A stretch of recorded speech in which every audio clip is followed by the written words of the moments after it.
Yoi Bang. Sejujurnya antara Bang Julianus sama Bang Fahmi belum keluar semua tadi ya. Argumen hukum yang mereka miliki. Tapi saya boleh ke Bang Diolipa, yang terjadi di PN Jakarta Selatan, menurut Anda apakah itu masuk kategori contempt of court atau tidak sama sekali, Bang Diolipa? Sudah bisa dijawab? Langsung dijawab, Bang. Jadi yang terjadi di persidangan kita itu keributan biasa. Jadi di pengadilan manapun juga persoalan pidana perdata itu selalu ribut aja. Karena orang mencari keadilan, begitu. Jadi ada perbedaan antara contempt of court dan keributan biasa. Kita udah banyak sekali ngikutin sidang ya. Dari 98 sampai sekarang banyak sekali setiap sidang tuh ada aja ributnya. Orang berantem lah, terdakwa dengan jaksa ribut lah, itu ada. Begitu. Jadi bukan barang baru ini ya? Ini barang lama, ini barang baru tapi produk lama, begitu. Jadi ribut biasa aja. Saya pun pernah ribut juga dulu lawan siapa? Yang Jonas Saputra. Pernah kita ribut. Itu biasa aja. Jadi ukuran contempt of court itu sebenarnya adalah ukuran majelis hakim. Ketua pengadilan yang menentukan apakah ini termasuk contempt of court apa tidak. Apakah ini keributan biasa apa tidak. Begitu. Jadi itu yang diukur adalah kalau majelis hakim cuma menegur ya teguran biasa. Begitu. Tapi kalau majelis hakim udah saya marah, saya tegur. Ini kayak kasusnya Bang Rasman Nasution. Akhirnya dilaporkan ke polisi kan. Itulah yang disebut sebagai dugaan contempt of court. Padahal juga kita lihat pasal contempt of court belum ada juga. Yang ada kan pasal 335, pasal 207 KUHP. Tapi itu bukan mengenai contempt of court. Karena memang belum ada. Begitu. Jadi ini keributan biasa. Bang Fahmi berantem sama Bang Julianus juga ribut. Biasa aja. Emang pengacara harus ribut kok. Gitu. Kalau justru mereka akur berdua, kita tanya, ngapain kalian akur? Kan kalian lawan perkara, ngapain akur? Jangan-jangan win-win solution, kan begitu. Tapi kan ini enggak, udah benar mereka berantem. Jadi di sini enggak ada persoalan. Jaksa pun melakukan ini juga enggak ada persoalan juga. Di dalam persidangan, sidang selesai, itu semua terdakwa itu diborgol di dalam ruang sidang. Di meja belakang ketika mereka di ruang bangku duduk di bangku pengunjung lagi langsung diborgol sama jaksa. Polisi sama jaksa menuntun. Begitu. Ya inilah perbedaannya dengan Bang Fahmi. Bang Fahmi kan ada ukuran luar pintu dalam pintu. Kalau saya enggak, ketika sidang selesai ya sudah ditahan aja. Wong namanya dalam kekuasaan jaksa. Begitu, itu yang benar. Jadi nggak ada KUHP itu mengatur mengenai di luar pintu, di dalam pintu itu nggak ada. Itu pikiran Bang Fahmi. Tapi Bang Fahmi juga nggak salah juga. Karena memang belum ada aturannya.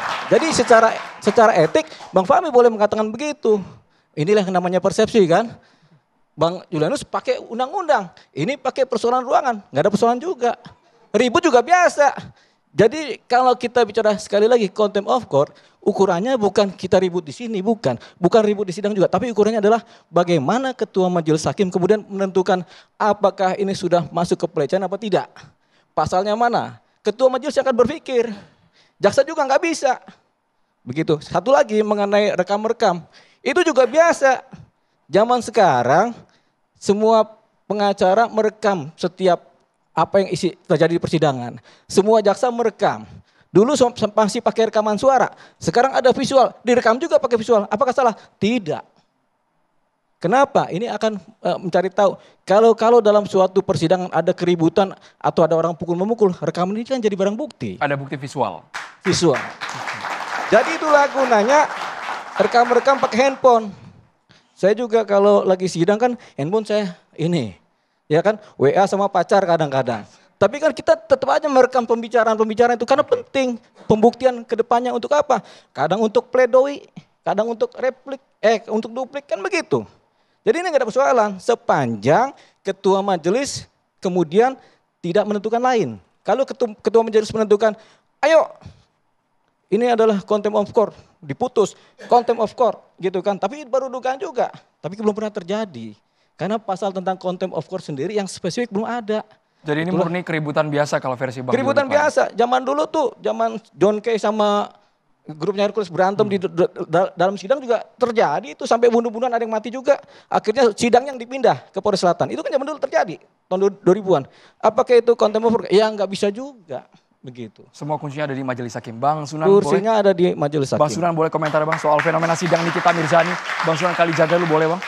Kita ke Bang Sunan dulu Bang, boleh Bang? Oh, segmen lain, porsi lain. Kita kasih ke Prof Gayus dulu. Prof Gayus punya penilaian sendiri, Prof Gayus. Terima kasih. Jadi kalau topiknya itu contempt of court itu artinya penghinaan kepada pengadilan. Betul sekali belum ada aturan yang mengatur sebagai perundang-undangan, tetapi ada naskah akademik yang disampaikan kepada Mahkamah Agung dan diterima dengan baik, yaitu bagaimana sesungguhnya bentuk penghinaan ini, kemudian kategori apa masuknya perilaku yang dianggap menghina pengadilan itu. Jadi ukurannya dua tadi, pengelompokannya dua. Oleh karena itu, Izin Prof, bisa lebih dekat Prof. contempt of court itu memang perlu kehati-hatian sekali untuk menilai. Apa penilaiannya? Dalam satu situasi peradilan atau di ruang pengadilan itu ada disebut misbruik van Recht. Ya. Misbruik van Recht itu adalah bagaimana penyalahgunaan peraturan. Bisa oleh hakim, boleh hakim juga manusia biasa, boleh oleh jaksa atau oleh advokat. Itu yang pertama. Yang kedua, misbruik omstandigheden. Artinya apa? Bagaimana penyalahgunaan keadaan. Keadaan disalahgunakan, dirasakan, disalahgunakan oleh yang merasakan sebagai terdakwa atau yang diperiksa. Apa misalnya? Tadi ribut sekali mengenai pengenaan rompi Ruang tahanan. persidangan. Ya, dan borgol. Itu juga nggak diatur. Di undang-undang mana mengatur penggunaan rompi dan borgol. Ada di SOP penegak hukum, jaksa, dan polisi mengatur untuk pengawalan dan pengamanan. Itu tujuannya. Tetapi ketika itu disalah keadaankan, bukan salah hukumnya, disalah keadaan. Misbruik omstandigheden. Itu artinya keadaan itu buat salah. Wah, dipaksa untuk dipakaikan baju rompi. Dipaksa sekali keributan. Nah, disinilah ukuran-ukuran sudah terjadi juga satu penyalahgunaan keadaan. Bukan hukum. Ada penyalahgunaan keadaan ini menafsirkannya bagaimana Prof? Ya? Nah, dari cuplikan ini Prof. Tadi disampaikan betul akan hakim di sidang pengadilan oleh hakim. Tetapi hakim yang menyidangkan ya ketiban ketua nanti dilapor kepada ketua pengadilan untuk diputuskan. Tetapi kalau omstandighedennya adalah keadaan bisa di luar pengadilan. Ini penghinaan pengadilan di luar pengadilan. Penyalahgunaan keadaan. Jadi disebut pengadilan itu tidak orang sidang saja. Halaman pengadilan itu diatur oleh undang-undang tentang kekosongan kehakiman. Halaman sampai dengan di halaman. Jadi tadi betul kalau sekatnya pintu itu masih halaman. Berarti tidak boleh ada penyalahgunaan keadaan. Seperti itu. Jadi harus di luar pintu itu. Di luar pengadilan. Di luar lingkungan area pengadilan. Ya, itu bunyi undang-undang kekosongan kehakiman diatur di pasal 32 kalau tidak salah. Baik, tapi sekali lagi apakah ini murni keributan biasa atau masuk kategori contempt of court? Bang Sunan Kalijaga harus bersuara juga. Sesaat lagi kita harus jeda hanya di Catatan Demokrasi pemirsa.